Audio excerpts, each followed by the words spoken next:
سیرت النبی صلی اللہ علیہ وسلم۔ عنوان: اسلام کا پہلا مرکز۔ حضرت صہیب اور حضرت عمار رضی اللہ عنہما دونوں آپ صلی اللہ علیہ وسلم کی خدمت میں حاضر ہوئے۔ آپ نے دونوں کو اپنے پاس بٹھایا۔ جب یہ بیٹھ گئے تو آپ نے ان کے سامنے اسلام پیش کیا اور قرآن کریم کی جو آیات آپ پر اس وقت تک نازل ہو چکی تھیں وہ پڑھ کر سنائیں۔ ان دونوں نے اسی وقت اسلام قبول کر لیا۔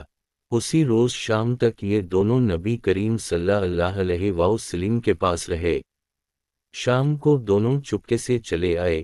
حضرت عمار رضی اللہ عنہ سیدھے اپنے گھر پہنچے تو ان کے ماں باپ نے ان سے پوچھا کہ دن بھر کہاں تھے۔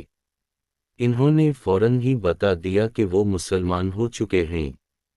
ساتھ ہی انہوں نے ان کے سامنے بھی اسلام پیش کیا اور اس دن انہوں نے قرآن پاک کا جو حصہ یاد کیا تھا وہ ان کے سامنے تلاوت کیا۔ ان دنوں کو یہ کلام بے حد پسند آیا۔ دونوں فوراً ہی بیٹے کے ہاتھ پر مسلمان ہو گئے۔ اسی بنیاد پر نبی کریم صلی اللہ علیہ وسلم حضرت عمار بن یاسر رضی اللہ عنہ کو الطیب المطیب کہا کرتے تھے، یعنی پاک باز اور پاک کرنے والے۔ اسی طرح حضرت عمران رضی اللہ عنہ اسلام لائے تو کچھ عرصے بعد ان کے والد حضرت حسین رضی اللہ عنہ بھی مسلمان ہو گئے۔ ان کے اسلام لانے کی تفصیل یوں ہے۔ ایک مرتبہ قریش کے لوگ نبی کریم صلی اللہ علیہ وسلم سے ملاقات کے لیے آئے۔ ان میں حضرت حسین رضی اللہ عنہ بھی تھے۔ قریش کے لوگ تو باہر رہ گئے۔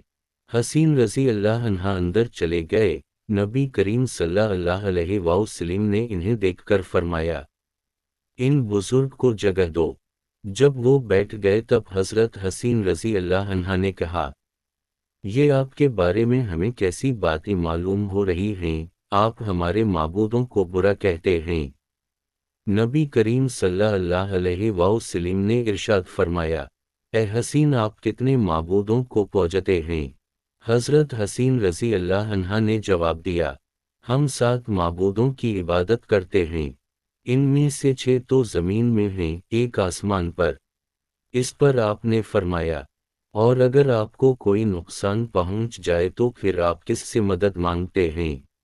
حضرت حسین رضی اللہ عنہ بولے، اس صورت میں ہم اس سے دعا مانگتے ہیں جو آسمان میں ہے۔ یہ جواب سن کر آپ نے فرمایا، وہ تو تنہا تمہاری دعائیں سن کر پوری کرتا ہے اور تم اس کے ساتھ دوسروں کو بھی شریک کرتے ہو۔ اے حسین، کیا تم اپنے اس شرک سے خوش ہو؟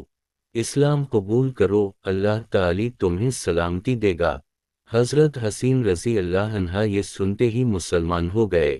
اسی وقت ان کے بیٹے حضرت عمران رضی اللہ عنہ اٹھ کر باپ کی طرف بڑھے اور ان سے لپٹ گئے۔ اس کے بعد حضرت حسین رضی اللہ عنہ نے واپس جانے کا ارادہ کیا تو آپ نے اپنے صحابہ کرام رضی اللہ عنہم سے فرمایا، انہیں ان کے گھر تک پہنچا کر آئیں۔ حضرت حسین رضی اللہ عنہ جب دروازے سے باہر نکلے تو وہاں قریش کے لوگ موجود تھے۔ انہیں دیکھتے ہی بولے، لو، یہ بھی بے دین ہو گیا۔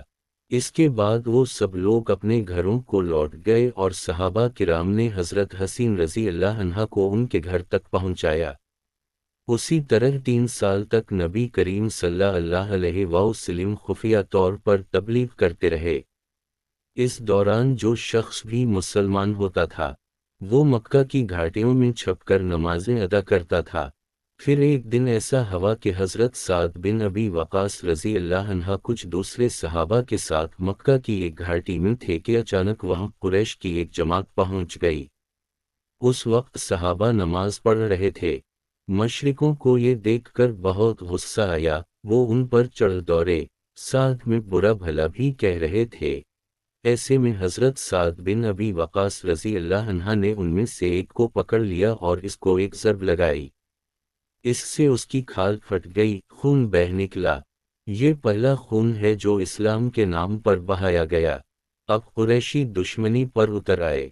اس بنا پر نبی کریم صلی اللہ علیہ وسلم حضرت ارقم رضی اللہ عنہ کے مکان پر تشریف لے آئے تاکہ دشمنوں سے بچاؤ رہے۔ اس طرح حضرت ارقم رضی اللہ عنہ کا یہ مکان اسلام کا پہلا مرکز بنا۔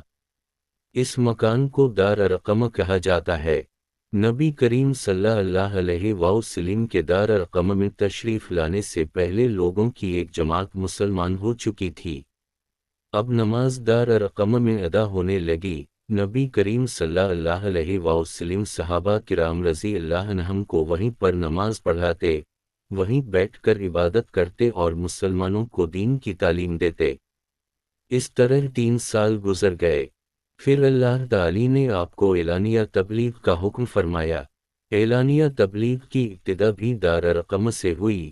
پہلے آپ یہاں خفیہ طور پر دعوت دیتے رہے تھے، یہاں تک کہ اللہ تعالی نے سورہ الشعراء میں آپ کو حکم فرمایا، اور آپ اپنے نزدیک کے اہل خاندان کو ڈرائیے۔ یہ حکم ملتے ہی آپ کافی پریشان ہوئے، یہاں تک کہ آپ کی پھوپھیوں نے خیال کیا کہ آپ کچھ بیمار ہیں، چنانچہ وہ آپ کی بیمار پرسی کے لیے آپ کے پاس آئیں۔ تب آپ نے ان سے فرمایا، میں بیمار نہیں ہوں، بلکہ مجھے اللہ تعالی نے حکم دیا ہے کہ میں اپنے قریبی رشتہ داروں کو آخرت کے عذاب سے ڈراؤں، اس لیے میں چاہتا ہوں کہ تمام بنی عبد المطلب کو جمع کروں اور انہیں اللہ کی طرف آنے کی دعوت دوں۔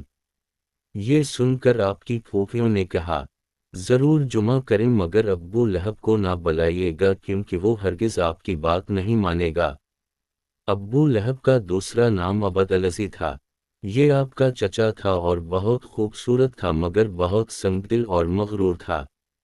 دوسرے دن نبی کریم صلی اللہ علیہ وسلم نے بنی عبد المطلب کے پاس دعوت بھیجی۔